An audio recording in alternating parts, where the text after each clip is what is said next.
ఈ రోజు చర్చలో ఆర్థిక రంగం పరిస్థితులపై రాష్ట్ర ప్రభుత్వం పవర్ పాయింట్ ప్రెజెంటేషన్ ఇవ్వనుంది. ప్రతిపక్ష బీఆర్ఎస్ కూడా అధికార పక్షానికి ధీటుగా ఎదుర్కొనేందుకు సన్నద్ధమవుతుంది.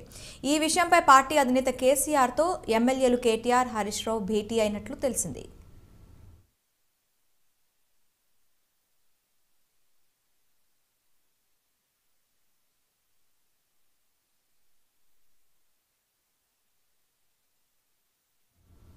తెలంగాణ అసెంబ్లీ సమావేశాలు ప్రారంభమయ్యాయి. లైవ్ లో వీక్షిద్దాం. హౌస్ దట్ శ్రీ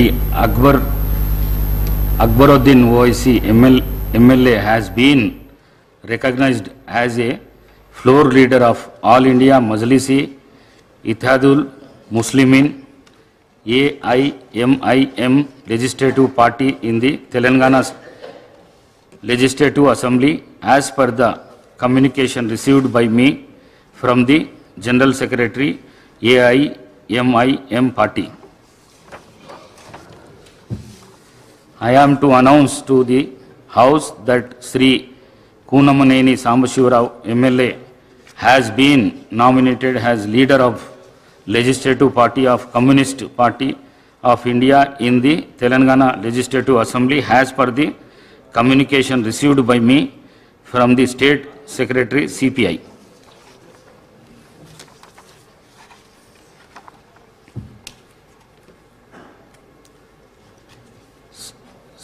సంతాప ప్రతిపాదనలు.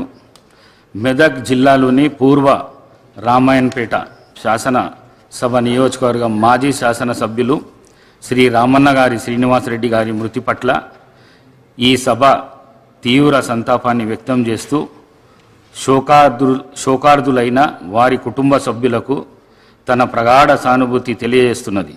శ్రీ రామన్న గారి శ్రీనివాసరెడ్డి గారు 1985 నుండి 1989 వరకు పూర్వ రామాయణపేట శాసనసభ నియోజకవర్గం నుండి ఉమ్మడి ఆంధ్రప్రదేశ్ శాసనసభకు ప్రాతినిధ్యం వహించారు. వీరు 1971 చేకుంట ఉప సర్పంచ్గా తన రాజకీయ జీవితాన్ని ప్రారంభించారు. రెడ్డిపల్లి ప్రాథమిక వ్యవసాయ సహకార సంఘానికి చైర్మన్గా ఏకగ్రీవంగా ఎన్నికయ్యారు. వీరు తమ నియోజకవర్గ అభివృద్ధికి ఎనలేని కృషి చేశారు. వీరు 2023 సెప్టెంబర్ 21వ తేదీన మరణించారు. వీరి వయస్సు 75 సంవత్సరాలు.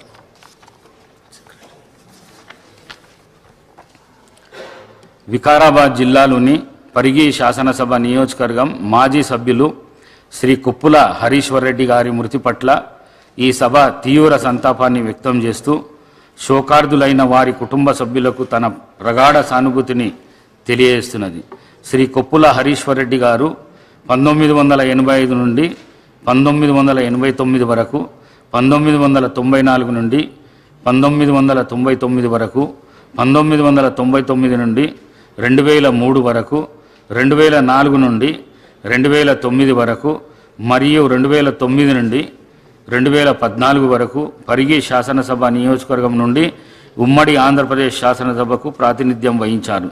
శ్రీ కొప్పుల హరీశ్వర్ రెడ్డి గారు 1972 నుండి 1977 వరకు పరిగి ఉప సర్పంచ్గా, 1977 నుండి 83 వరకు సర్పంచ్గా పనిచేశారు. వీరు 1986 నుండి 1988 వరకు ఆగ్రో ఇండస్ట్రీస్ కార్పొరేషన్ చైర్మన్గా, 1988 నుండి 1989 వరకు తిరుమల తిరుపతి దేవస్థానం బోర్డు సభ్యుడిగా పనిచేశారు. 1994 నుండి 1999 వరకు రాష్ట్ర ఆర్థిక సంస్థ అధ్యక్షుడిగా, 2001 నుండి డిసెంబర్ 31 నుండి 2003 నవంబర్ 14 వరకు ఆంధ్రప్రదేశ్ శాసనసభ డిప్యూటీ స్పీకర్గా బాధ్యతలు నిర్వహించారు. వీరు నిత్యం ప్రజల్లో ఉంటూ తమ నియోజకవర్గ అభివృద్ధికి ఎనలేని కృషి చేశారు. వీరు 2023 సెప్టెంబర్ 22వ తేదీన మరణించారు. వీరి వయస్సు 78 సంవత్సరాలు. భద్రాద్రి కొత్తగూడెం జిల్లాలోని భద్రాచలం శాసనసభ నియోజకవర్గం మాజీ శాసనసభ్యురాలు శ్రీమతి కుంజా సత్యవతి గారి మృతి పట్ల ఈ సభ తీవ్ర సంతాపాన్ని వ్యక్తం చేస్తూ శోకార్దులైన వారి కుటుంబ సభ్యులకు తన ప్రగాఢ సానుభూతిని తెలియజేస్తున్నది. శ్రీమతి కుంజా సత్యవతి గారు 2009 నుండి 2014 వరకు భద్రాచలం శాసనసభ నియోజకవర్గం నుండి ఉమ్మడి ఆంధ్రప్రదేశ్ శాసనసభకు ప్రాతినిధ్యం వహించారు. వీరు 1988 నుండి 1994 వరకు ఐద్వా భద్రాచలం డివిజన్ సెక్రటరీగా, 1994 నుండి 2000 వరకు రాష్ట్ర జాయింట్ సెక్రటరీగా, 2000 నుండి 2005 వరకు భద్రాచలం ఎంపీపీగా, 2006 నుండి 2008 వరకు ఐద్వా సెంట్రల్ కమిటీ మెంబర్గా పనిచేశారు. వీరు తమ నియోజకవర్గ అభివృద్ధికి ఎనలేని కృషి చేశారు. వీరు 2023 అక్టోబర్ 16వ తేదీన మరణించారు. వీరి వయస్సు 52 సంవత్సరాలు.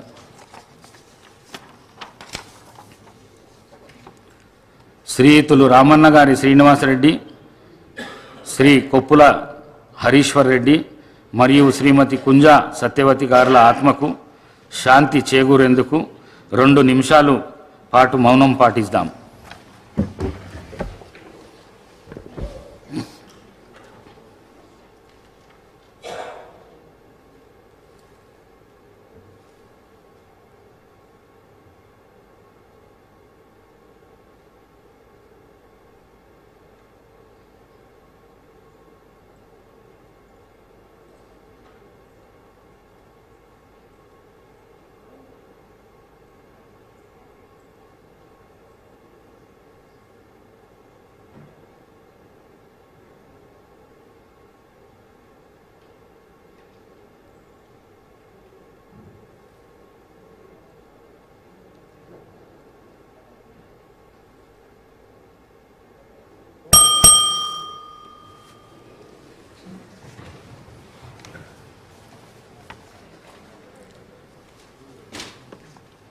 సభ్యులకు ఒక విజ్ఞప్తి. సాధారణ ఎన్నికల తర్వాత ఏర్పడిన ఈ 3వ శాసనసభ గతంలో అనేక పర్యాయాలు ఎన్నుకోబడి విశేష అనుభవం గడించిన వారితో పాటు 57 మంది కొత్తగా శాసనసభకు ఎన్నుకోబడిన వారు కూడా ఉన్నారు. అలా ఈ శాసనసభ పాత కొత్త కలయిక. ఒక సభ్యుడు ఉపన్యాసించేటప్పుడు ఇతర సభ్యులు వారికి ఆటంకం కలిగించకుండా, వ్యాఖ్యానాలు రన్నింగ్ కామెంటరీలు చేయకుండా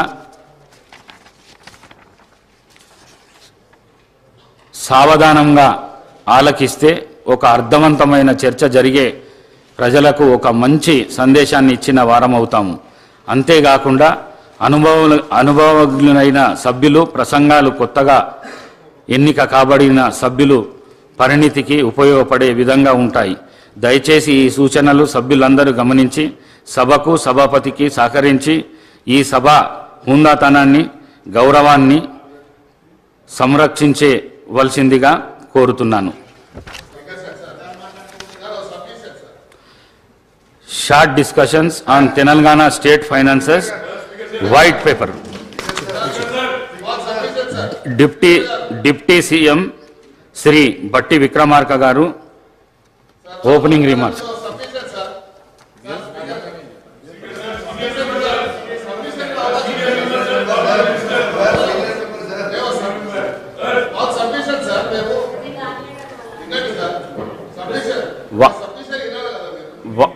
వారు మాట్లాడిన తర్వాత మీరు మాట్లాడచ్చు, దానికి ఏం అభ్యంతరం లేదు. డిప్యూటీ సీఎం గారు.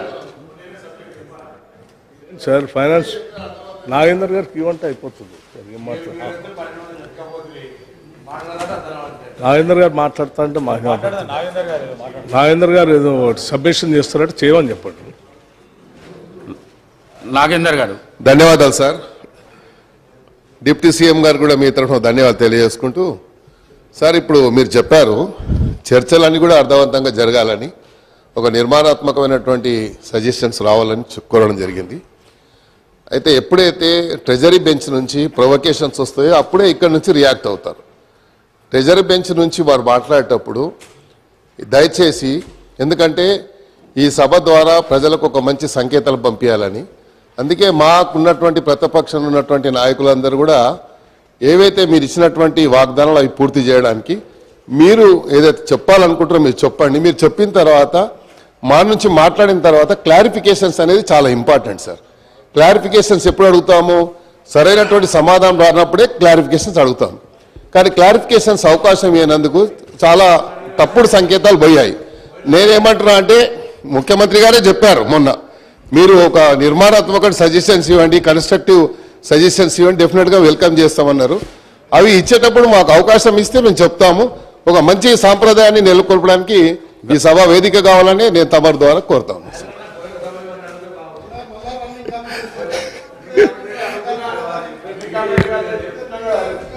డిప్యూటీ సీఎం అధ్యక్ష,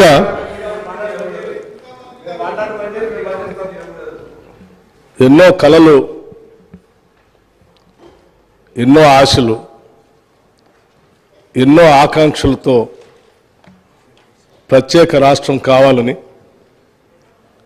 ఈ ప్రత్యేక తెలంగాణ రాష్ట్రంలో ఉన్నటువంటి ప్రజల జీవితాలన్నీ కూడా మార్పు చెందాలని, నిధులు, నీళ్లు, నియామకాలు ఆత్మగౌరవంతో కూడినటువంటి తెలంగాణ రాష్ట్రం ఏర్పడాలని, అందులో అందరూ అభివృద్ధి చెందాలనేటువంటి ఆశతో తెచ్చుకున్న తెలంగాణ రాష్ట్రం ఒక దశాబ్ద కాలం పాలన చేసినటువంటి గత ప్రభుత్వం తెచ్చుకున్నటువంటి ఈ తెలంగాణ రాష్ట్ర వనరుల్ని, ఆర్థిక వనరుల్ని, సహజ వనరుల్ని, మానవ వనరుల్ని అన్నింటినీ కూడా అనుకున్న లక్ష్యాల దిశలో నడిపించకపోవడం కన్న కలలన్నీ కూడా కళ్ళలుగానే మిగిలిపోయాయి. ఈరోజు ఆర్థిక పరిస్థితిని ఒకసారి చూస్తే చివరికి రోజువారీ ఖర్చులకు కూడా వేస్ అండ్ మీన్స్ ద్వారానో ఓడి ద్వారానో డబ్బులు తెచ్చుకొని పాలన చేసుకోవాల్సినటువంటి దుస్థితిలో ఈరోజు ఈ రాష్ట్ర పరిస్థితి ఉంది. ఇటువంటి దుస్థితి రావటం నిజంగా తెలంగాణ ప్రజల యొక్క ఆవేదనని, బాధని దురదృష్టంగా నేను భావిస్తా ఉన్నాను. అందుకే ఈ దశాబ్ద కాలంలో జరిగినటువంటి ఆర్థిక అరాచకత్వాన్ని, జరిగినటువంటి తప్పిదాలని రాష్ట్ర ప్రజలందరికీ తెలియపరచవలసినటువంటి బాధ్యత, అవసరం. ఈ తెలంగాణ ప్రజల కలలు, ఆశలు, కోరికలు తీర్చాలన్నటువంటి ఆలోచనతో, లక్ష్యంతో తెలంగాణ ఇచ్చినటువంటి కాంగ్రెస్ పార్టీగా మా అందరి ముందు ఉన్నటువంటి బాధ్యతగా మేము భావిస్తూ ఉన్నాం. అందుకోసమే ఈ రాష్ట్ర ప్రజల ఆకాంక్షలను, కోరికల్ని నెరవేర్చడం కోసం ఈరోజు రాష్ట్రంలో ఉన్నటువంటి ఆర్థిక పరిస్థితి ఏంటి, ఇక్కడి నుంచి మనం మొదలు పెడితే మన భవిష్యత్తుని నిర్మాణం చేసుకోవటం కోసం ఏ రకంగా అడుగులు వేయాలి, ఏ రకమైనటువంటి ఆలోచనలు చేసుకోవాలి అని ఈ పవిత్రమైనటువంటి శాసనసభలో వాస్తవ పరిస్థితులన్నింటినీ ఈ సభ దృష్టికి, సభ ద్వారా రాష్ట్ర ప్రజలకు కూడా తెలియజెప్పి ఇక్కడ నుంచి కొత్త జీవితాన్ని, మార్పును కోరుకుంటూ ఒక అద్భుతమైనటువంటి ప్రజలు ఇచ్చినటువంటి తీర్పుకి సహేతుకమైనటువంటి పాలన అందించాలన్నటువంటి ఆలోచనతోనే ఈరోజు ఈ శ్వేతపత్రాన్ని, రాష్ట్ర ఆర్థిక పరిస్థితులపైన ఉన్నటువంటి మొత్తం విషయాల్ని కూలంకషంగా శ్వేతపత్రం రూపేణ ఈ సభలో ప్రవేశపెడుతూ మీ ద్వారా గౌరవ శాసనసభ్యులందరినీ, ముఖ్యంగా ప్రతిపక్షాలకు సంబంధించినటువంటి శాసనసభ్యులను కానీ, ఈ సభలో రాష్ట్ర ప్రజల ఆకాంక్షలు నెరవేర్చాలనేటువంటి ఆలోచన కలిగిన ప్రతి సభ్యుడికి తెచ్చుకున్న తెలంగాణ రాష్ట్రం ఈ భారతదేశంలోని అద్భుతమైనటువంటి పురోగతి సాధించడం కోసం మనందరం ప్రయత్నం చేయాలనే ఆలోచన కలిగిన ప్రతి సభ్యుడికి మీ ద్వారా నేను విజ్ఞప్తి చేస్తా ఉన్నాను. మేము ఈ సభలో ప్రవేశపెట్టేటువంటి, ఇచ్చేటువంటి ఈ వైట్ పేపర్ని, శ్వేతపత్రాన్ని సంపూర్ణంగా అవగాహన చేసుకొని, అర్థం చేసుకొని, భవిష్యత్తు కోసం, ఈ రాష్ట్ర ప్రజల అందరి అభివృద్ధి కోసం సహేతుకమైనటువంటి సలహాలు సూచనలు కూడా ఇస్తారని నేను ఆశిస్తూ ఈ short discussion white paper and finances పైన చర్చ మొదలు పెట్టవలసిందిగా మీ ద్వారా విజ్ఞప్తి చేస్తా ఉన్నాను. Thank you. Now, short discussions. Sri T. Harish Rao garu. ఇది ఇచ్చి 2 నిమిషాలు కూడా కాదు కదా అధ్యక్ష.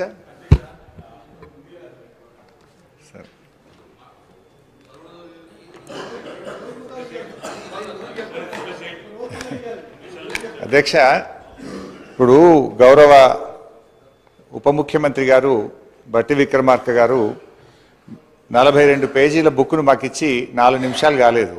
కనీసం ఇది మేము చదవకుండానే ఈరోజు మమ్మల్ని మాట్లాడమంటున్నటువంటి పరిస్థితి. నిన్నటి నుంచి నేను మన అసెంబ్లీ సెక్రటరీ గారిని, మీ ఆ కార్యాలయాన్ని కూడా ఈ సభలో నోటు మీరు ముందుగా ఇవ్వండి, అట్లీస్ట్ సభ్యులు ప్రిపేర్ అయ్యి రావడానికి ఉంటుందని చెప్తే ఈ నోటు ఈరోజు సభలో వారు లేచి మాట్లాడడం స్టార్ట్ అయిన తర్వాత మా చేతిలో పెట్టినారు. Then how a member can speak on this అధ్యక్ష? భవిష్యత్తులోనైనా నేను మీతో కోరేది ఒకటే, అట్లీస్ట్ ప్రభుత్వం టేబుల్ మీద పెట్టేటువంటి పేపర్ను ముందు రోజు సభ్యులకు ఇచ్చినట్టయితే సభ్యులు ప్రిపేర్ అయ్యి రావడానికి ఉంటుంది. రెండవది అధ్యక్ష, మీతో ఒక సబ్మిషన్. మీరు ఈరోజు కూడా కొత్త సభ్యులు 57 మంది ఉన్నారు, వాళ్ళు కూడా చక్కగా నేర్చుకోవాలి, సహకరించాలన్నారు. తప్పకుండా మేము సహకరిస్తాం. కానీ మీరు కూడా దయచేసి సభ్యుల హక్కులను కూడా కాపాడాలి. ప్రొటెస్ట్ అనేది మెంబర్స్ యొక్క రైట్. ప్రభుత్వం ఇచ్చిన సమాధానంతో సభ్యులు సంతృప్తి పడినప్పుడు ప్రొటెస్ట్ చెప్పే హక్కు సభ్యులకు తప్పకుండా ఉంటుంది. చాలా ఏళ్ళుగా మీరు సభలో ఉన్నారు, మేము ఉన్నాం. ఎప్పుడైనా సభ్యులకు ప్రొటెస్ట్ మీద తప్పకుండా అవకాశం ఇస్తారు అధ్యక్ష. కానీ మొన్న మీరు దురదృష్టవశాత్తు ఇవ్వలేకపోయినారు. భవిష్యత్తులోనైనా సభ్యుల హక్కులు కాపాడాలని, సభను మరింత హుందాగా నడపాలని, దానికి మా పూర్తి సహకారం అందిస్తామని కూడా మీ ద్వారా తెలియజేస్తున్నాం. అధ్యక్ష, ఇకపోతే సబ్జెక్టులోకి పోతే ఈరోజు మాట్లాడతారా? నాకు అధ్యక్ష, గౌరవ సీనియర్ శాసనసభ్యులు హరీష్ రావు గారు డిస్కషన్కి సంబంధించిన అంశం విషయంలో ఇప్పుడే ఈ వైట్ పేపర్ పైన ఈరోజు మరి డిస్కషన్ స్టార్ట్ చేసి వెంటనే ఈ పేపర్స్ లే చేయడం జరిగిందని చెప్పారు అధ్యక్ష. వారికి కూడా తెలుసు, వారికి కూడా చాలా అనుభవం ఉంది. గతంలో కూడా అన్ని సందర్భాల్లో, ఒక్క సందర్భం తప్ప అన్ని సందర్భాల్లో కూడా ప్రతి షార్ట్ డిస్కషన్ పైన డిస్కషన్ మొదలవుతూనే పేపర్స్ లే చేయటం జరిగింది అధ్యక్ష. అనేక సందర్భాల్లో మేము అటు ఉండి కూడా మరి పెద్దలు హరీష్ రావు గారు చెప్పినట్టు మేము కూడా అదేవిధంగా ప్రస్తావన తీసుకొచ్చాం. కానీ మార్పు తీసుకొచ్చే ప్రయత్నంలోనే ఉన్నాం. మేము మార్పు తీసుకొచ్చే ప్రయత్నంలో ఉన్నాము. డెఫినెట్లీ వారు చెప్పిన ఒక పాజిటివ్ అంశాన్ని కూడా మరి మీరు అనుమతిస్తే వచ్చే బడ్జెట్ సమావేశాన్ని నుంచి తప్పకుండా తీసుకెళ్లే ప్రయత్నం చేస్తాం అధ్యక్ష. వారు కూడా చెప్పినట్టు ఈరోజు నేను చెప్తా ఉన్నాం అధ్యక్ష, we are open for any discussion అధ్యక్ష. కానీ పాజిటివ్ క్రిటిసిజం, కన్స్ట్రక్టివ్ క్రిటిసిజం చేస్తే వీఆర్ ఓపెన్. కానీ ఇన్స్టిగేట్ చేసే ఓ కార్యాచరణ తీసుకుంటే మాకు కూడా మా గౌరవ సభ్యులు కూడా ఇన్స్టిగేట్ అవ్వడానికి అవకాశం ఉంటుంది కనుక నేను గౌరవ సభ్యులను కోరుతా ఉన్నాను. వారు చెప్పింది డెఫినెట్లీ మేము గతసారి కూడా గత శాసనసభలో కూడా అడిగాం, మనం డిసెంట్ చెప్పడానికి అవకాశం ఉండాలి, వాయిస్ ఉండాలని. తప్పకుండా వారు చెప్పిన ఒక సూచికను మీరు అనుమతిస్తే మేము పరిగణలోకి తీసుకోవటం జరుగుతుంది, మనం చేస్తున్నాం అధ్యక్ష.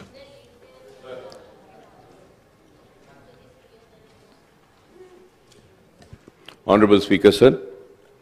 Sir, I thank you very much for giving me the opportunity, sir.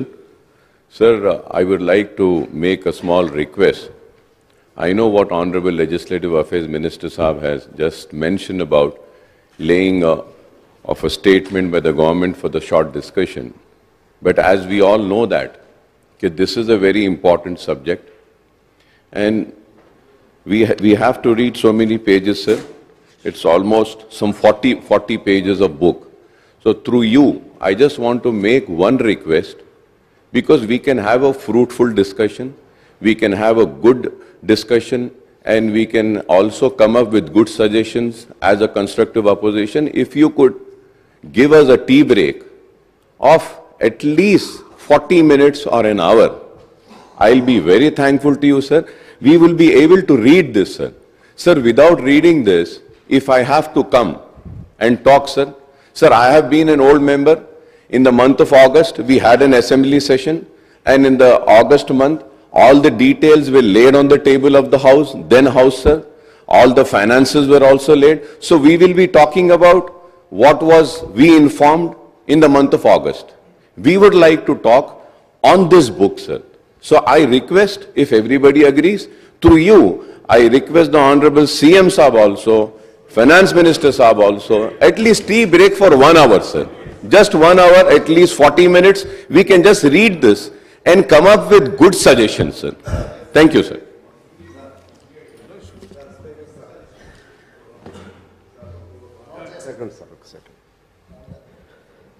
Harish Rao గారు అలాగే అక్బర్ గారు చెప్పిన విధంగా మాలాంటి వాళ్ళు కూడా కొద్దిగా ఇబ్బందిగానే ఉంది.